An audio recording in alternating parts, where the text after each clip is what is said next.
Podcast Diorama, media moderasi pencerahan dan informasi, Kantor Kementerian Agama Kabupaten Bangka Tengah. Oke, assalamualaikum warahmatullahi wabarakatuh. Kembali lagi kita di Podcast Diorama, media informasi pencerahan dan informasi agama, Kantor Kementerian Agama Kabupaten Bangka Tengah.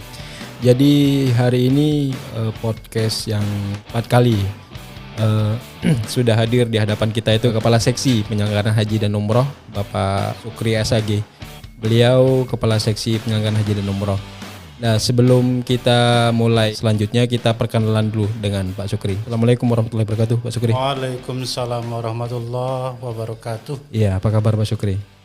Alhamdulillah sampai saat ini kita dalam posisi sehat dan mudah-mudahan sampai seterusnya. Amin. Karena ini bicara tentang haji Pak Sukri, karena sesuai dengan tusi yang Bapak yang ngemban lah, boleh dikatakan gitu. Hari ini kita bicara tentang masalah haji Pak Sukri. Beberapa bulan yang lalu, khususnya di bulan ini ya, bulan Januari ya, sudah persiapan untuk penyelenggaraan haji di tahun 2023. Kemudian ada surat edaran yang menyatakan bahwa besaran biaya haji di tahun ini. Berapa sih sebenarnya biaya penyelenggaraan haji untuk di tahun ini Pak Sukri? Mohon dijelaskan Pak Sukri. Baik, makasih. Sebelumnya kami sapa dulu para pendengar podcast Diorama. Diorama. Iya. Tentunya kami dari selaku di seksi PHU mengucapkan Assalamualaikum warahmatullahi wabarakatuh. Waalaikumsalam warahmatullahi wabarakatuh. Tentunya di seksi PHU ini kami mengurusi masalah jamaah haji yang diberangkatkan paling tidak tiap tahun itu diberangkatkan. Nah, tentu jamaah haji kita di Bangka Tengah ini sebanyak 114 orang. Untuk tahun ini ya? Untuk tahun ini itu sudah kita lakukan persiapan-persiapan. Pertama itu terkait dengan paspor itu. Paspor. Semua sudah selesai. Selesai. Sudah dinyatakan biometrik juga sudah selesai. Dan saat ini surat perintah masuk asrama pun sudah keluar. Jadi intinya jemaah kita sudah siap untuk berangkat. Nah, terkait dengan apa yang disampaikan oleh Pak Odi tentang biaya haji jamaah kita pada tahun 2023, seharusnya masyarakat luas harus paham dengan yang namanya pelunasan ataupun terkait dengan biaya haji. Biaya haji itu kalau dikalkulasikan dengan nominalnya cukup tinggi, 90-an hampir. 90-an. Sementara itu ada BPKH yang mengelola dana optimalisasi, kemudian ada ditanggung oleh jamaah. Nah, tentunya kalau kita lihat dari sisi ini, berapa persen yang dilakukan oleh BPKH dan tentunya ditanggung jamaah itu sendiri. Nah, bentuk daripada pelunasan itu di angka 23 juta. Dan alhamdulillah untuk pelunasan jamaah Bangka Tengah pada prinsipnya sudah melunasi sepenuhnya. Bahkan jamaah cadangan pun sampai 30-an orang untuk melunasi. Oh, alhamdulillah. Posisinya untuk pelunasan saja yang 23. Yang setoran awal juga dimasukin, berarti total sekitar 48 jutaan berarti ya? Iya. Dari hampir 90 juta tadi? Iya. Oh, okay. Jadi cukup tinggi Pak Odi. Iya. Pada prinsipnya ini sebenarnya masyarakat tidak tahu selama ini. Dikiranya biaya haji itu memang sangat minim, padahal kalau mau dilihat kembali itu cukup tinggi. Untuk itu mari kita sosialisasi ke masyarakat sehingga memang nanti masyarakat paham biaya haji ini sebenarnya tinggi karena kegunaannya adalah untuk charter penerbangan itu VP, kemudian untuk pemondokan, untuk makan dan lain sebagainya, catering itu, dan banyak hal yang lain yang memang disiapkan oleh pihak Kementerian Agama dengan instansi yang terkait tentunya. Oke, berarti uang yang 48 juta itu digunakan untuk akomodasi, untuk biaya pesawat, transportasi dan sebagainya. Oke. Terus selanjutnya Pak Sukri, terkait dengan kuota kita itu sebenarnya berapa sih? Kalau secara nasional 221.000. 221.000 ya. Nah, sementara jamaah Bangka Belitung itu di 1.065 orang tambah petugas. Iya, berarti 165 orang itu termasuk petugas. Daerah ya? Daerah. Ya. Nah, untuk yang Bangka Tengah itu dari 1.000-an itu berapa sih jumlahnya tadi? Jumlah jamaah kita di 114 orang. So 114 orang dari Kabupaten Bangka Tengah. Oke. Nah, dengan setelah adanya pelunasan haji, nah sampai saat ini persiapan yang sudah dilaksanakan oleh seksi PHU, Pak Sukri. Alhamdulillah, kalau dalam sisi persiapan, pertama kita sudah melakukan kegiatan yang namanya sinkronisasi. Nah, sinkronisasi ini bentuk sebuah kegiatan yang kita lakukan di mana kita melihat data-data jamaah itu apakah memang cocok dengan paspornya atau mungkin dalam siskohat. Nah, tentu ini disinkronkan dengan data-data kependudukan yang lain. Nah, itu yang kita lakukan. Nah, setelah itu kita lakukan yang namanya manasik haji, dimulai dari tingkat KUA sebanyak 8 kali, dan kita lakukan di 2 kali di kabupaten. Itu sudah dilaksanakan? Sudah dilaksanakan, alhamdulillah. Ya, alhamdulillah sudah. Berarti sampai saat ini untuk persiapannya itu sudah sampai dari segi administrasi ya, boleh dikatakan gitu. Kemudian persiapan manasik haji yang sudah dilakukan tadi. Terus selanjutnya apa lagi Pak Sukri sampai saat ini yang sudah dilakukan? Yang saat ini yang perlu kita persiapkan adalah menunggu daripada untuk keberangkatan jamaah. Oh iya. Iya, keberangkatan jamaah ini kalau dari jadwal untuk kita di kloter 8. Oh berarti Bangka Tengah termasuk di kloter 8 kloter 8 itu tergabung dengan rombongan 6, 7 dan 8. Sementara regunya itu terhitung dari 21 sampai 31. Nah, tergabung dengan kabupaten yang lain, tidak sendiri di satu kloter ini. Iya. Itu tergabung dengan Belitung Timur, Belitung, kemudian tergabung dengan Bangka Selatan. Bangka Selatan. Iya. Oh, berarti di dalam kloter 8 itu ada Kabupaten Belitung Timur, Belitung, Bangka Selatan sama Bangka Tengah. Bangka Tengah. Total dalam satu kloter itu berapa? 360. Oke, 360.000. 355 itu jamaah, 5-nya petugas. Oke. Anda sedang menonton podcast Diorama, media moderasi pencerahan dan informasi, Kantor Kementerian Agama Kabupaten Bangka Tengah. Kita ngomong masalah manasik haji. Apa sih yang sudah kita lakukan terkait dengan manasik haji itu dari tingkat kabupaten kota? Apa saja yang sudah dikasih oleh seksi PHU untuk jemaah haji? Apakah persiapan keberangkatan kan atau yang lain kan yang Pak Sukri? Baik, terkait dengan manasik haji yang kita lakukan di beberapa hari yang lalu, 1 minggu lebih kurang itu, 1 minggu. Itu di manasik itu disampaikan terkait perjalanan daripada ibadah haji itu sendiri. Mulai dari kampungnya, itu perlu diketahui dari kampung ini. Mereka mungkin ada acara-acara khusus mungkin di kampung itu salam-salaman. Terus nanti akan dilepas oleh pihak bupati. Kemudian itu akan diberangkatkan, dikumpulkan di satu tempat yang sudah kita rondenkan, kita rapatkan di Gedung Pelhut, bahwa nanti akan dikumpulkan di satu tempat yaitu di Gor Syahbudin. Nah, di situ nanti akan dilepas secara resmi oleh Bupati Bangka Tengah. Dari 114 jemaah haji tadi, yang paling tua dan paling muda, Pak Sukri, pernah lihat hitung Pak Sukri? Kalau kita lihat memang harus kita benar-benar teliti betul.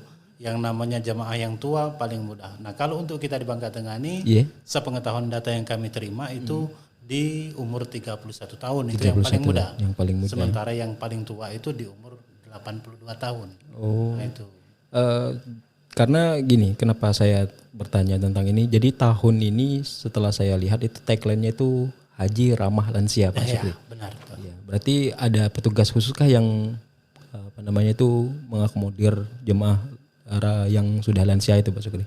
Pada prinsipnya sepengetahuan kami mungkin petugas yang bertugas itulah yang akan melayani sepenuh jamaah itu. Oh iya. Setelah rentetan persiapan tadi, tanggal berapa jemaah haji itu berangkat dan terus apa aja yang sudah akan dilaksanakan oleh seksi PHU, Pak Sukri? Jadi kembali kami sampaikan dengan akan diberangkatkan jamaah Bangka Tengah ini terhitung mulai dari tanggal 3 Juni, itu mereka akan dilepas yang di Gor Syahbudin itu oleh Pak Bupati, langsung menuju asrama haji. Kemudian mereka akan diarahkan ke gedung serbaguna yang besar itu. Nah di sana tentunya akan diperiksa check up kesehatannya, kemudian paspornya dan termasuk perlengkapan persiapan yang lain. Nah tentunya di tanggal itu mereka menginap 1 malam. Pada malam harinya ada manasik secara umum, dan besoknya akan diberangkatkan dari asrama haji Antara Pangkal Pinang menuju Palembang itu di jam 6:05 kalau kita Bangka Tengah. Sementara untuk berangkat ke Mekah itu ataupun Madinah itu di kisaran jam 11 siang. Oh berarti mereka itu diinapkan dulu dari tanggal 3 itu sampai tanggal 4? Ya di asrama haji Antara Pangkal Pinang. Berarti dari asrama haji Antara ke Palembang itu tanggal 4? Ya, 4. Jam berapa itu mereka dari dari Palembang ke Jeddahnya itu? Ke Madinah ya? Madinah dulu. Di jam 11. Jam 11.05. Oke. Terus satu lagi Pak Sukri, terkait dengan penyelenggaraan haji. Skema pemberangkatan mulai dari kabupaten kota ke asrama haji Antara tadi Pak Sukri. Bisa dijelaskan sekali lagi Pak Sukri? Baik, makasih. Tentunya kita ketahui dari hasil rapat kita kemarin ada titik-titik yang tentunya untuk dilepas oleh pihak keluarga dan pihak mungkin salah satunya pihak pemerintah desa maupun kecamatan. Tentunya kita buat satu titik yang di Kecamatan Koba ini di Masjid Jami. Di Masjid Jami Koba. Itu bundaran ya? Ya, bundaran. Itu jamaah Koba dan jamaah Lubuk yang satu orang. Sementara di titik berikutnya itu ada di Kurau. Ada jamaah yang masih jamaah Koba masih tetap, tapi karena ada disiapkan oleh pihak pemerintah itu bisnya, menunggu bis kita dari sini. Kemudian ada lagi di Belilik itu khususnya Namang, di ujung kampung kalau dari hasil rapat itu. Berarti kampung, di ujung desanya ya? Ya, ujung desa itu. Nah itu disiapkan satu bis, mereka pelepasan dan di jam 9 itu sudah harus berada di Sahabudin. Kemudian di jam 10 paling tidak kita berada di asrama haji untuk persiapan diterima oleh pihak embarkasi tentunya. Ya, terkait dengan skema tadi atau simulasi yang sudah disampaikan untuk jemaah haji yang berada di Kecamatan Sungai Selan, Simpang Katis kan beda arah ya Pak Sukri. Ya. Bisa dijelaskan Pak Sukri? Maksudnya itu untuk yang jalur dari Koba. Iya, dari Koba. Nah, sementara yang dari Simpang Katis itu mereka di Katisnya kumpul di sana, Desa Katis, semua jamaah yang ada di Simpang Katis. Sementara untuk jamaah yang berada di Sungai Selan itu di Desa Kereta. Di Masjid Desa Kereta itu mereka berkumpul dan langsung menuju tadi yang namanya Gor Sahabudin. Nah, Pangkalan Baru mereka menunggu kita waktu masuk di Sahabudin. Nah, terkait dengan manasik haji yang terakhir itu Pak Sukri, maksudnya manasik haji yang bagaimana? Berarti kan sudah pernah menerima manasik jemaah hajinya itu di tingkat kabupaten, di tingkat kecamatan, juga di tingkat kabupaten lah boleh katakan gitu. Nah, berarti mereka harus terima manasik haji lagi satu. Iya. Jadi intinya dengan di tingkat kabupaten ini adalah gabungan seluruh dari kecamatan lakukan manasik dan di sana akan disampaikan oleh narasumber kita yang sudah berkompeten, yang sudah ahli, berpengalaman terkait barangkali praktek-praktek dalam melaksanakan ibadah haji, termasuk di sana sofa dan norwanya, sa'inya, melontarnya dan banyak hal yang dilaksanakan dalam pelaksanaan ibadah haji itu sendiri. Nah, terkait dengan yang di asrama haji yang terakhir itu manasik secara umum akan disampaikan. Berarti pemantapan lah. Pemantapan intinya, termasuk karu dan karom itu pemantapan di sana. Satu lagi Pak Sukri. Berapa hari sih jemaah haji tingkat tinggalnya tuh dari dari mereka kan kloter gelombang pertama ya? Iya. Itu sampai mereka pulang kembali itu berapa hari total yang ini kan? Yang kita ketahui di 41-an. 41 hari. 41 hari. Iya. Kurang jamaah itu diberangkatkan dan pulangnya. Berarti 41 hari, selama 41-an hari itu mereka ditanggung oleh pemerintah ya boleh dikatakan gitu ya. Pemerintah sepenuhnya. Dan itu pun diasuransikan kalau memang terjadi hal-hal yang barangkali sudah dipanggil yang Maha Kuasa begitu. Maksudnya gimana itu? Ya maksudnya begini, jamaah haji yang sudah melaksanakan ibadah haji di sana ternyata harus meninggal dunia, Iya. ya itu ada asuransinya. Kan? Oh, Ya. berarti uang yang dibayarkan oleh jemaah haji sebesar 48 juta itu sudah diasuransikan. Pada intinya seperti itu. Oh, gitu ya. Ya, Asuransinya itu asuransi dari pihak penerbangan kah atau dari pemerintah? pemerintah. Pemerintah. Pemerintah. Oke. Itu tidak salah yang kami ketahui seperti itu. Oke, Pak Sukri. Oke, mungkin sampai di sini dulu Pak Sukri terkait dengan bincang masalah haji ini. Semoga jemaah haji itu diberikan kemudahan, kesehatan, karena seperti yang sudah saya lihat banyak petugas haji kita itu yang bekerja dengan sepenuh hati untuk jemaah haji karena mereka jargon lah boleh dikatakan. Jemaah haji itu dianggap sebagai orang tua mereka, jadi mereka bekerja sepenuh hati. Wajar kalau seandainya ada teknik haji yang 2023 ini ramah lansia. Iya, ramah lansia. Oke, terima kasih Pak Sukri atas kesempatannya. Sama-sama. Semoga diberi kesehatan. Insya Allah di lain waktu bisa ketemu lagi dengan Mas Odi. Iya, siap. Dan mudah-mudahan media ini tetap berjaya di udara terus. Oke, terima kasih Pak Sukri. Demikian bincang-bincang kita pada hari ini bersama Kepala Seksi Penyelenggaraan Haji dan Umroh, Bapak Sukri. Kami dari meja studio mohon maaf dan undur diri. Wallahu muwaffiq ila aqwamit thoriq. Wassalamualaikum warahmatullahi wabarakatuh. Waalaikumsalam warahmatullahi wabarakatuh.